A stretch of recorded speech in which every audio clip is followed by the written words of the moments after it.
Marami pong mga kaganapan na again ang ating pong take dito, ang layunin talaga ay malihis dito sa napakalaking anomalya, bulilyaso at kontrobersiya dulot nga nung tinatawag nating hindi po pirmado, hindi po puno ng blanco, 28 items na blanco diyan sa Bicameral Conference Committee, final, ratified, approved, signed, and filed report.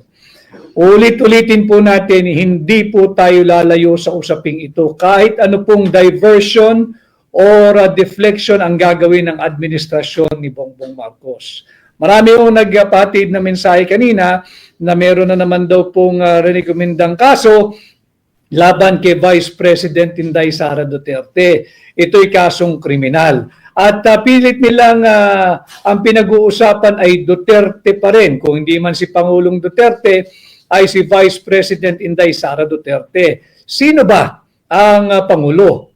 Tila si Pangulong Duterte pa rin. At yan nga pong ginagawa nila, pilit na linalayo ang usapin dito sa napaka-anomalya, criminal, unconstitutional, immoral, illegal, invalid 2025 budget. At kagaya po ng ating titulo ngayong hapon, yung enrolled bill na amin pong na-discovering panibago ay wala pong pirma ng Speaker of the House, ng Senate President, ng Secretary General ng House of Representatives at pati ang Sekretaryo ng Senado. Walang pirma, blanco.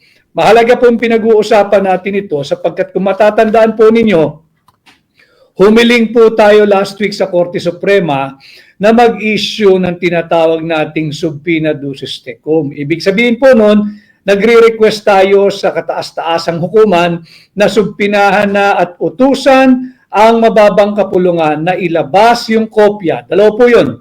Ilabas yung kopya ng General Appropriations Bill at ilabas yung kopya ng enrolled bill. Ang ating pong layunin, yung layunin po ng ating legal team, iatras yung dokumento. Kunin natin yung kopya ng General Appropriations Bill. Wag na po yung GAA, pirmado po yun eh.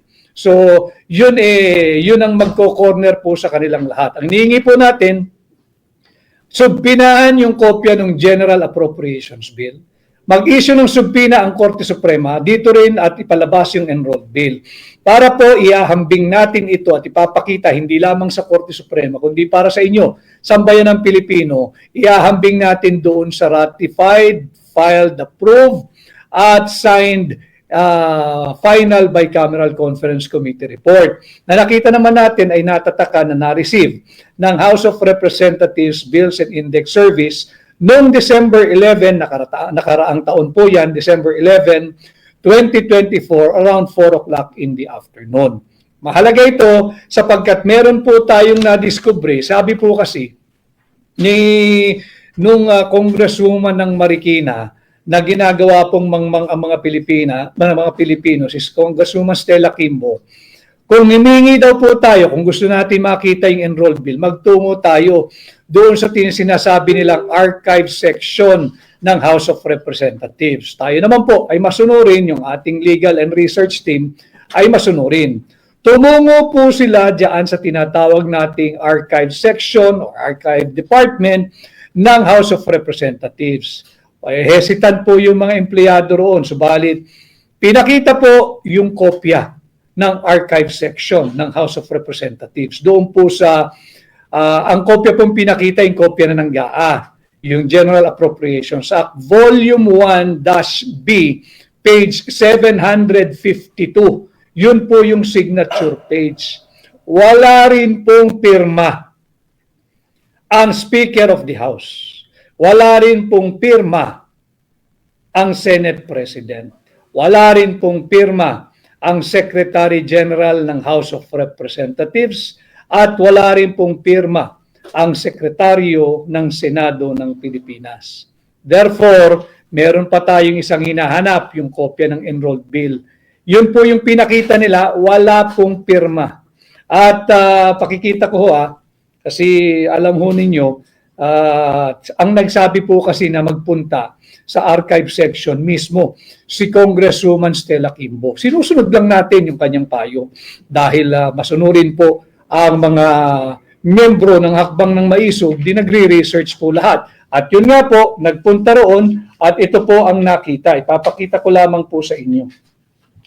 Ito po ay matatagpuan sa GAA Volume 1-B, page 752.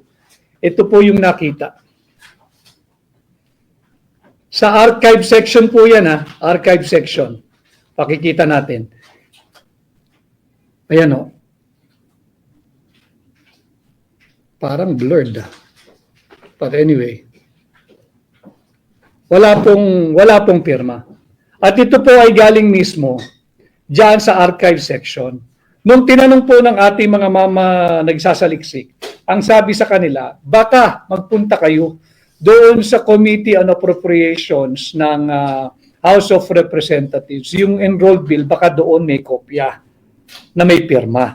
So nagtuturuan na po sila. Maiipit po sila rito. Ulitin ko, yung sinabi po ni Pangulong Duterte nung una po naming inilahad ito sa inyo mga kababayan. Ang sabi niya, mahirap mong paglaruan ang isang government transaction, ang isang government document na napakasela, napaka-importante katulad ng General Appropriations Act, katulad ng General Appropriations Bill, katulad ng Enrolled Bill, at katulad ng Final Ratified, Approved, and Signed Bicameral Conference Committee Report. Marami po kasing kopya yan. Ano po yung kahalagahan ng pinakita ko sa inyong blanco? Galing na po ito mismo sa archive section ng House of Representatives. Ano po yung kahalagahan ng archive? Yung archive po, mga kababayan, yan po yung repository o taguan ng mga original or faithful reproduction or faithful copy of a document. Nang sa ganun, pag kinakailangan, kagaya ng ginagawa po natin, meron ng live case o may isang kaso sa Korte Suprema, humihingi tayo na makapag-issue ng subpoena, meron po talagang lagakan o taguan ng mga mahalagang dokumento. Kagaya nga nitong hinahanap nating enrolled bill, tinatawag nating GAB at yung GAA. Nakita po natin, ulitin ko, yung kopya po ng larawan na ating nakuha ay yung Volume 1-B, page 752 of the General Appropriations Act. Wala pong pirma. Walang pirma. So makikita nyo mga kababayan kung paano talaga tayo sinasalaula at binubudol nitong Marcos administration. Hindi lamang iniwang blanco yung ating pundasyon ng ating budget. 28 line items blanco, ang halagang kabuuan ay higit kumulang 241 billion pesos na tinatawag na congressional insertion. Bakit insertion? Blinangko nga po nila. Tapos na yung proseso, biglang nagkaroon ng halaga, insertion po ang tawag doon. Bawal po yon dahil walang kapangyarihan sino man. Mapasenado, mapamababang kapulungan, higit pa ang Malacanang na makialam. Pagtapos na ang proseso ng pagpasa ng ating taunang budget. Kaya po tayo bumabalik sa usaping ito. Lahat po yan, yung sinasabing impeachment laban kay Vice President Inday Sara Duterte, tatalakayin pa rin po natin mamaya. At itong bagong kaso laban sa kanya na inciting to sedition at grave threat. Lahat po ito ay paglilihis dito sa higit na malaking pananagutan ng Marcos administration. Lahat po ito ay paglilihis sa napakalaking incompetence ng Marcos administration. Pilit nilang pinagtatakpan. Hindi po natin sila dito lulubayan at nakikiusap nga ang ating mga abogado sa ating Korte Suprema na mag-issue po kayo ng subpoena, ilabas ang kopya ng enrolled bill, ilabas ang kopya ng General Appropriations Bill nang sa ganoon ay mapadali ang pagpapakita ng ebidensya na illegal, immoral, unlawful, criminal at unconstitutional ang 2025 budget ng administrasyon ni Bongbong Marcos. Ang batiin ko lamang po ang mga Green Hills Muslim Business Club headed by the President na aking pong nakarap si Engineer Nasif Malawani. Maraming salamat sa iyong pagtanggap sa akin kanina at ang ating po mga kapatid na Muslim from Lanao, ang Ranao Peoples of Integrity. Mahalaga po sa kanila yung salitang integrity ha. Yung Ranao Peoples of Integrity, ang kanila pong Pangulo ay ang scholar o si Alim Jalal Bayabao. Maraming salamat po sa ating napakabuluhang pagpupulong kanina. Mahaba po kaming nagharap at ganda ng resulta ng aming pagharap. Bahagi ng ating ginagawang second day ng ating kampanya bilang aplikante at kandidato po ninyong senador. Ganon din kay Sultan Jerry Magarang ng former administrator po ito ng ating mga kapatid na Muslim dyan sa Manila Golden Mosque and Cultural Center. Maraming salamat po at sa Green Hills Muslim Traders Association. Malaking grupo, nagkaharap-harap po kami, nakapagkausap, nagkaroon ng konsultasyon at maraming salamat po sa inyong pagpapahiram ng inyong tiwala sa akin. So balik po tayo dito sa usapin ng nabisto po natin sila. Ito po yung nakita ng ating research team. Pakita ko lamang po sa inyo. Ito po yung itsura ng Volume 1B. Yan po yan. Volume 1B. Pakita ko lamang po. Volume 1B. No. Yan. Volume 1B. At titingnan po niyo, nandiyan po siya sa page 752. Doon po sa page 752 na sinasabi ko, ito naman po ang makikita ninyo. Wala pong pirma. Walang pirma ang Speaker of the House, wala pong pirma yung President of the Senate, wala pong pirma yung Secretary of the Senate, wala rin pong pirma yung Secgen ng House, at wala rin pong pirma si Bongbong Marcos. Pinapakita po natin ito dahil nga dito sa ating pakikipag-ugnayan sa inyo, tunay at tapat na impormasyon ang ating binabahagi. Pinipilit nating pasimplihin ang napakaraming importante at mahalagang usaping panlipunan na dapat po maintindihan ng bawat Pilipino sapagkat dito po sa ating pahina, kasali po kayong lahat, wala pong ranggo dito, walang mayaman, walang katamtaman, walang mahirap. Dito po ay pahayagan, dito po ay pahina, dito po ay plataforma ng lahat ng Pilipino. At dito po kasali kayong lahat dahil pera ninyo ang ating binabantayan. Pinipigilan natin na patuloy tayong budulin ng Bongbong Marcos administration.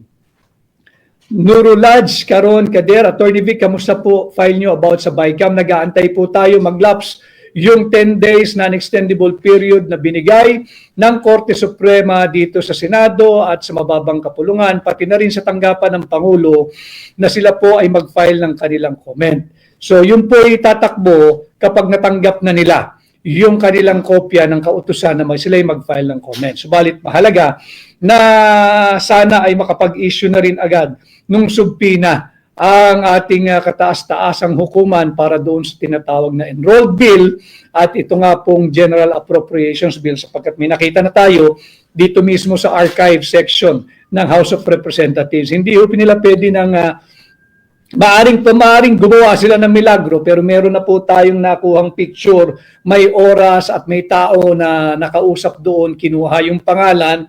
San man po ito makarating, ilalaban po ito ng ating mga researcher na galing yan sa archive section ng House of Representatives. Ulitin ko, mahalaga yung archive section sapagkat ang archive section po, repository, taguan ng mga original or faithful reproduction of an original document. Pagka nagkaroon ng demandahan, pagdating ng araw, pag kinakailangan ng research, ito po ang tatapos sa kung anumang walang kasiguruhan. Sapagkat yung archive section, taguan nga po yan o repository ng mga original copy or copies of documents, books, or other important documents or items na dapat or publication na dapat merong tinatagong original. At dito nga ho, nakita ng ating research team, panay blanco.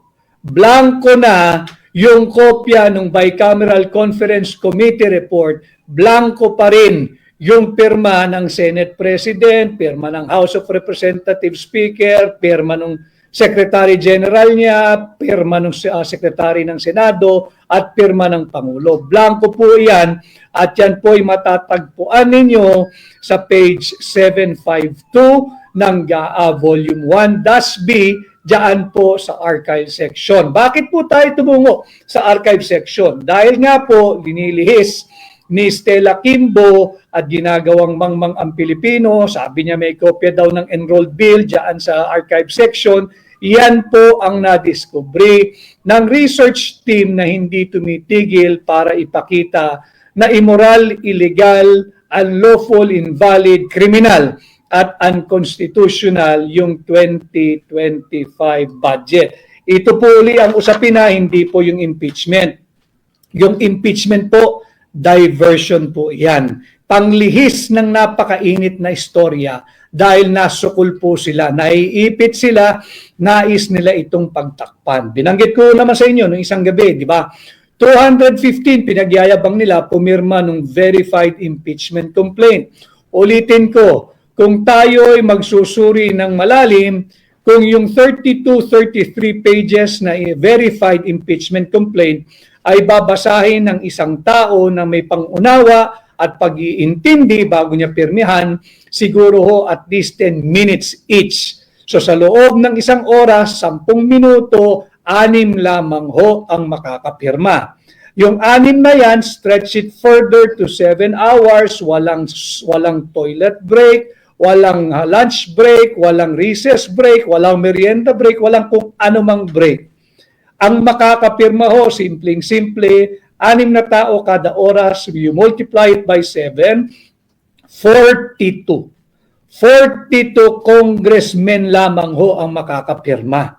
Katangi-tangi na 215 congressmen ang pumirma nung verified impeachment complaint. Saan nanggaling yung sobra sa 42?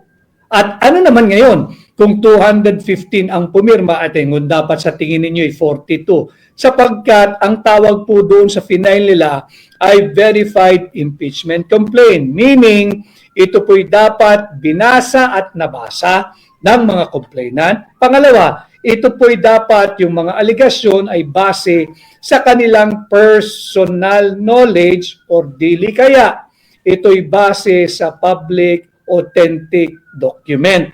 Yan po yan. Dapat po yan ay base sa kanilang personal knowledge or base sa authentic document.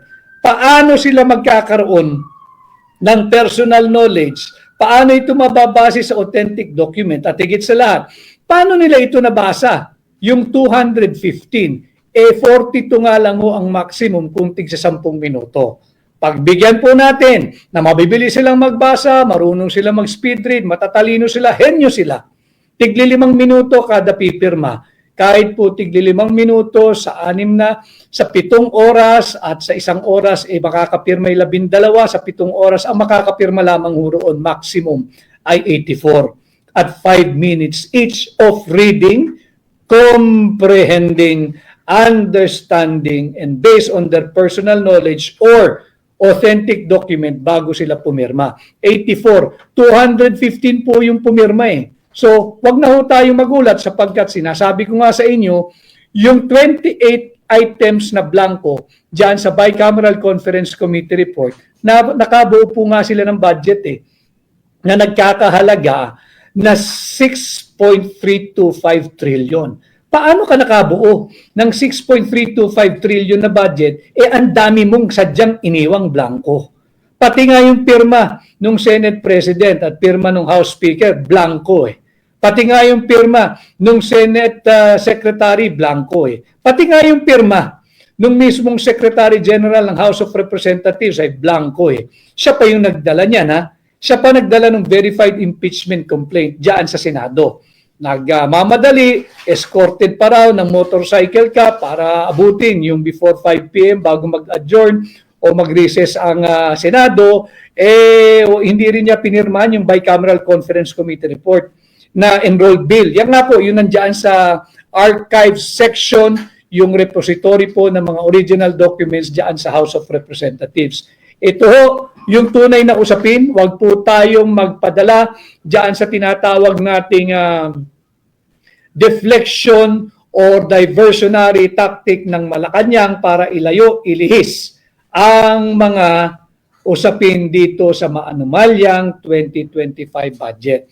Hindi rin po dito sa i-final na inciting to sedition, yung recommendation na sampahan ng kaso si Vice President Inday Sara Duterte, yung inciting to sedition at grave threat. Hindi po yan. Makikita niyo yung pattern eh. Yung pattern po ng panggagaslight, talagang nagsisinungaling at papalitan nila ng kanilang versyon. They're changing the narrative at pinapalabas pa nila ngayon na sila ang biktima. Sila yung api. Huwag po tayong magpapagaslight. Huwag po tayong magpapagaslight. At marami rin hong nagpadala ng komento doon sa kapuno kasi ay ang officially ay nag-open na po, nagbukas na ang pangangampanya ng mga national candidates at mayroon pong mga ginawang pagkilos ang iba't ibang grupo. Tayo ho ay nagbukas ng ating national headquarters sa isang payak na seremonya kasama ang iba't ibang leaders. Nais ko palang pasalamatan ang Beta Rho Upsilon Fraternity, hindi po Upsilon ay Beta Rho. Beta Rho Upsilon Fraternity, ang kanilang national president, si June Rios. Maraming salamat sa iyo, June, at sa iyong mga kasapi diyan sa Beta Rho Upsilon Fraternity. Maraming salamat sa pagpapahatid ng inyong suporta at ay inyong pagtangkilik. Maraming salamat po. At si MJ Hart Bello, mabuhay po kayo, Attorney Vic Rodriguez. Salamat. Kay Amir Fahad Bitakyap, go Attorney Vic Rodriguez for Senator. Salamat po. Kay Felix Almendras, number 56. Tama po, number 56. Felix Almendras, number 56 po. Ang ating numero, wag po ninyong kalilimutan, 56, madaling tandaan. Si Chinita Kahilig Igulron, watching from Hong Kong. Hi Chinita, maraming salamat at sa aking kaibigan na nariyan ngayon sa Hong Kong, mabuhay ka.